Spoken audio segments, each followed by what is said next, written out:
एक बार की बात है, बहुत साल पहले रामपुर गांव में एक पुरानी हवेली थी जिसके बारे में तरह तरह की अफवाहें फैली थी। हर किसी को मानना था उस हवेली में चुड़ैल का साया है और काफी बार गांव वालों का एहसास भी हुआ। एक बार गांव के लोग गांव के चौराहे पे बैठकर सभी हवेली के बारे में बातें कर रहे थे। अरे भैया, हवेली में चुड़ैल का साया है, हमने कई बार देखा है फूलों को हवेली में उड़कर जाते हुए। अरे नहीं रूपा दीदी, वहाँ चुड़ैलों का नहीं भूत का साया है, हमने कई बार सुना है चिल्लाने की आवाज। अरे शंकर भैया, हमने तो ये भी सुना है कि उस हवेली के रास्ते से जो भी इंसान जाता है उसे वो मार डालती है। देखो भाई, वो सब तो ठीक है, पर मेरा बेटा विदेश से आ रहा है, उसे इस चीज का भनक भी नहीं होना चाहिए उस हवेली में भूत है। और गांव के एक किसान का बेटा राहुल खाद लेने जा रहा था, रास्ता उसी हवेली से गुजरता है। अचानक से उसे एक लड़की दिखाई देती है। अरे लड़की, तुम यहाँ पे क्या कर रही हो? तुझे पता नहीं इस हवेली में चुड़ैल रहती है?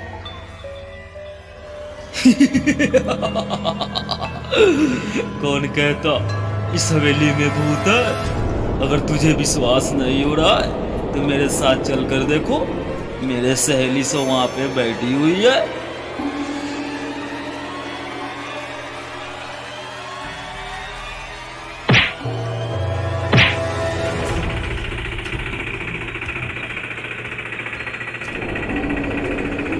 अरे विष्णु, सुबह से शाम होने वाली है, अभी तक एक भी गाड़ी नहीं आई। अरे सब्र करो यार, वो देखो गाड़ी आ रही है। बबलू और विष्णु गाड़ी पकड़कर अपने गांव आ रहे थे। रास्ते में उसे उसी हवेली के पास से गुजरना होता है और अचानक से उसकी गाड़ी खराब हो जाती है और दोनों गाड़ी से उतरकर उस हवेली में चले जाते हैं। वाह, ब्यूटीफुल हवेली है। अरे भाई, मुझे तो जी करता है इस हवेली में रह जाओ। अरे यार, मुझे कुछ सही नहीं लग रहा, यहाँ से जल्दी चलो। और दोनों हवेली में जाकर लगते हैं आपस में बात करने, तभी पीछे से चुड़ैल आ जाती है।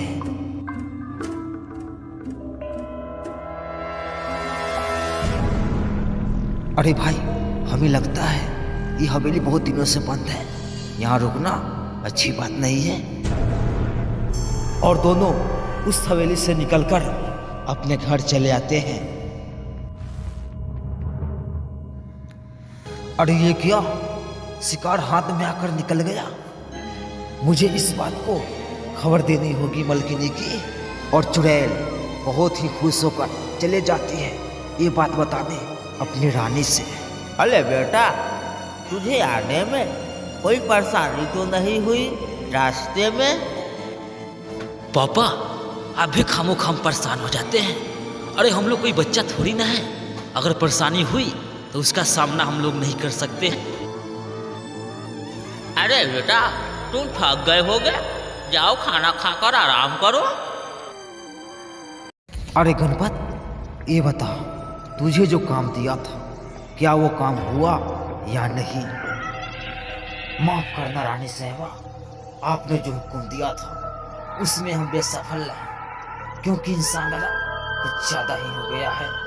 इस हवेली में आने से तो दूर, इस हवेली के आसपास भी नजर नहीं आते। अरे मूर्ख शैतान, तुम लोग से काम नहीं होता क्या? तुम लोग गुंडा बनोगे? और वो चुड़ैल रानी के पास आ जाती है। अरे क्या हुआ तुझे, और इतना टेंशन में क्यों है, बता जरा। माफ करना रानी साहबा, दो इंसान आए थे हवेली में और हम उसे कुछ न कर पाए। पापा, हम उस हवेली में जाना चाहते हैं जो हवेली वर्षों से बंद है। अरे बेटा, क्यों तुम पूछ रहे हो उस हवेली के बारे में? वहाँ पे जाना खतरे से खाली नहीं है। पापा, आखिर ऐसा क्या राज है उस हवेली के अंदर कि लोग उस हवेली में जाने से घबराते हैं। अरे बेटा, दरअसल बात ऐसी है कि उस हवेली की रानी थी और उसकी 2 बेटियां थी। प्यार के चक्कर में पड़ के वो अपनी जान गंवा बैठी, तभी से वो हवेली बंद पड़ी है। पापा, अगर ऐसी बात है तो मैं उस हवेली में जाकर रहूंगा, चाहे इसके लिए मुझे जे करना पड़े। और दोनों पिता के बात ना मानकर हवेली की तरफ निकल पड़ते हैं। हवेली में एक रात बिताने का फैसला करते हैं।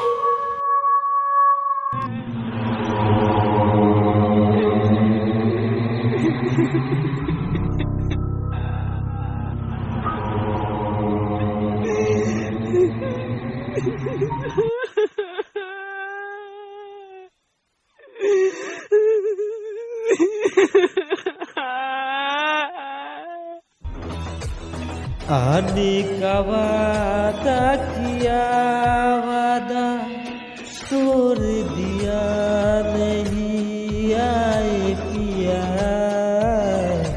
अरे भाई, जो मैं सुन रहा हूँ क्या तुझे भी सुनाई दे रही है? कोई गाना गा रही है, चलो देखते हैं।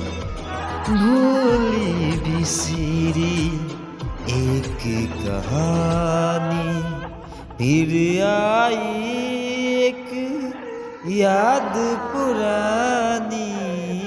भूली बिसरी एक कहानी।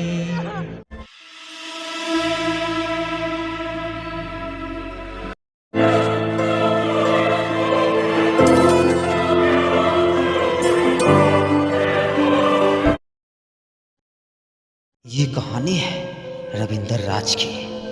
रविंदर का जन्म सन 1992 में होता है। हालांकि इसके जन्म होते ही ठीक 6 महीने बाद इसकी मां मर जाती है और इसका पिता इसे छोड़कर दूसरा विवाह कर लेते हैं। इसका पोषण पालन इसका दादा और दादी और अंकल मिलकर करते हैं।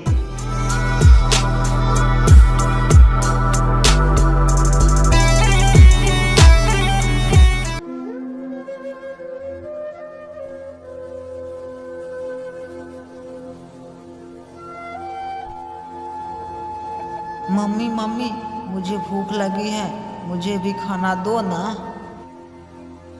चल भाग यहाँ से, मेरे खाने के लिए है ये नहीं है। मैं तुझे खाना दे दूं, जाके मर उधर। कोख के रथ में मुझे रख कर चलती थी, कितना खुश था मैं माँ।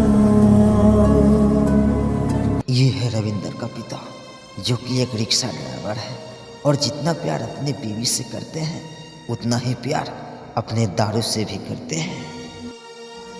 अरे महारानी, तुम यहाँ पे सोई हो? मैंने तुझे कहाँ कहाँ न ढूंढा। देखिए जी, अगर आपको हमारे साथ रहना है तो आपको अपने बेटे से जुदा होना पड़ेगा, क्योंकि मैं उसका नखरे नहीं सह सकती।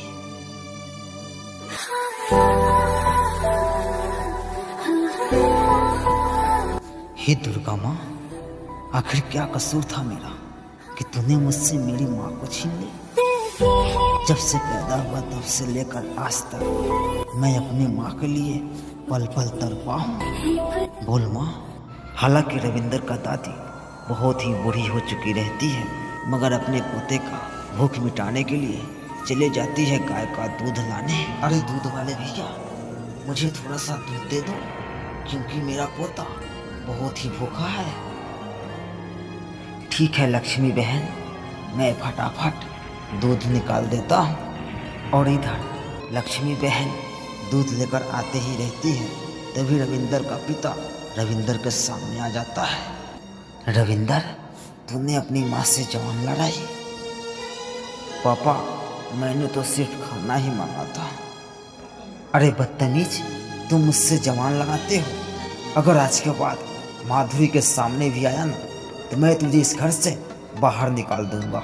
और इतना कहकर रविंदर का पिता वहाँ से चले जाते हैं और रविंदर टूट सा जाता है।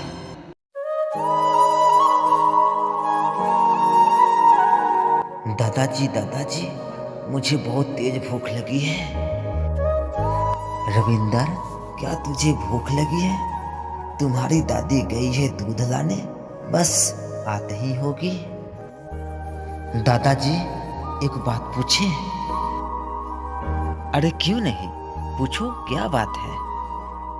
क्या मरे हुए लोग कभी वापस नहीं आते? मुझे ना मम्मी की याद बहुत आ रही है। रविंदर, तुम्हारी मम्मी ना इस दुनिया से बहुत दूर चली गई है और शायद कभी लौट कर भी नहीं आएगी।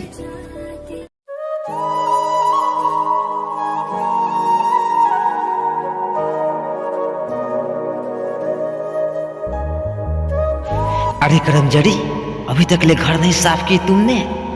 काम के न काज के दुश्मन अनाज के, दिन भर बैठ कर सिर्फ ठूंसती रहती हो। माँ, हम तो काम कर ही रहे हैं, न जाने क्यों मुझ पे इतना गुस्सा रहती हो तुम। अरे करमजड़ी, तुम्हारी माँ ने तो तुझे पैदा करते ही मर गई और तू मुझसे जवान लड़ाती है।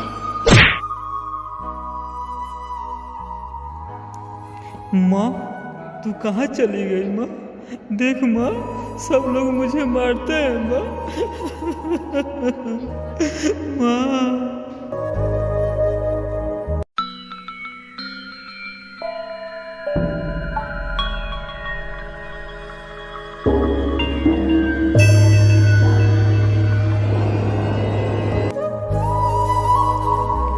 अरे ममता, क्या हुआ तुझे? बोल मेरी बहन, और ऐसे क्यों सोई हो? राजू भैया, क्या हम सौतेले बहन है तो बहन नहीं है तुम्हारे? माँ ने बोला था घर साफ करने के लिए और हम घर साफ कर ही रहे थे तो आकर के बहुत मार मारी है मुझे। तू टेंशन मत ले बहन, माँ को मैं आज सबक सिखा कर ही रहूंगा। माँ, अरे ओ माँ।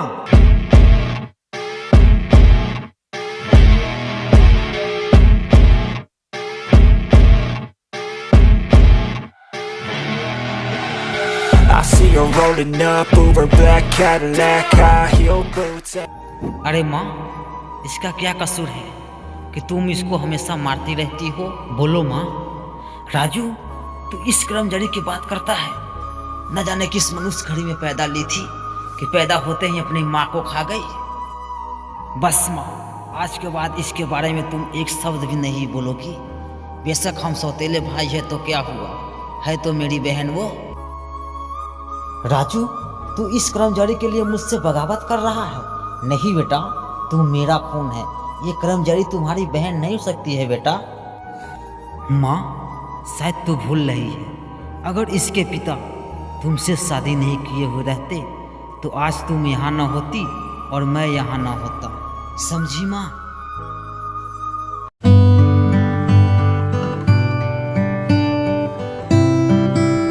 ममता बेटी, अरे ओ ममता बेटी, अरे ममता बेटी, क्या राजू घर पर है? सोहन चाचा, आप बताइए ना क्या बात है? भैया तो घर पे है नहीं अभी। अरे ममता, दरअसल बात ऐसा है कि राजू ने तुम्हारा एडमिशन कराया था MDS कोचिंग सेंटर में तुम्हें पढ़ने के लिए। अगर वो घर पे आए तो उसे भेज देना, क्योंकि हम उसी के सिलसिले में आए थे बात करने के लिए। क्या भाई ने एडमिशन कराया था मुझे पढ़ने के लिए? ठीक है चाचा, वो जैसे ही आते हैं वैसे ही भेज देंगे।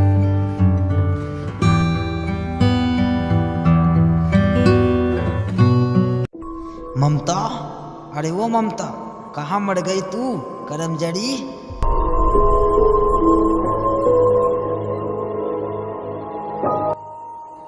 अरे मैं कब से चिल्ला रही हूँ, तुझे नहीं सुनाई दे रही है? चल बता, कहाँ गई थी तू? माँ मैं वह, अरे करमजड़ी, तू मुझसे जवान लड़ा रही है। मैं कितनी बार कह चुकी हूँ कि मैं तुम्हारी माँ नहीं हूँ। चल सही सही बता, कहाँ गई थी तू? माँ मैं पढ़ना चाहती हूँ और भैया ने मेरा एडमिशन MDS कॉलेज में करा दिए हैं। क्या बोली तुम? पढ़ना चाहती है? अरे पढ़ लेकर कोई STF बन जाओगी, तुझे जीवन भर बर्तन ही धोना है और चूल्हा ही फूकना है, समझी ना तुम?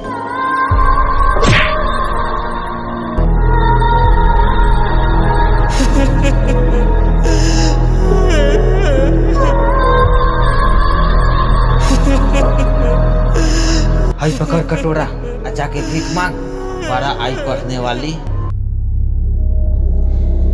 नमस्कार रोहन भैया, और सब बताओ कैसे हो? अरे क्या बताए सोहन भाई, मेरा तो हाल ठीक है, तुम अपना बताओ यार। और ये दोनों आदमी कहाँ जा रहे हो सुबह सुबह? अरे रोहन भैया, हम तो बीवी से परेशान हो गए हैं यार। इनके नखरे उठाओ तो ठीक है, और नहीं उठाओ आज ही खराब हो गए हैं आप। सोहन भाई, वो देखो, ये मालती के बेटी ममता है ना, एक कटोरा लेकर इधर क्यों आ रही है? हेलो गाइज, ये वीडियो कैसी लगी आप सभी को कमेंट करके जरूर बताएं, ताकि इसका पार्ट 2 जल्द से जल्द लेकर आ सके। अगर आप हमारे चैनल पर नए हैं तो हमारे चैनल को सब्सक्राइब करें और बेल आइकन दबा दें, ताकि हर वीडियो का नोटिफिकेशन आप तक जल्द से जल्द मिलता रहे। तो मिलते हैं नेक्स्ट वीडियो में, तब तक के लिए जय हिंद, जय भारत, हर हर महादेव।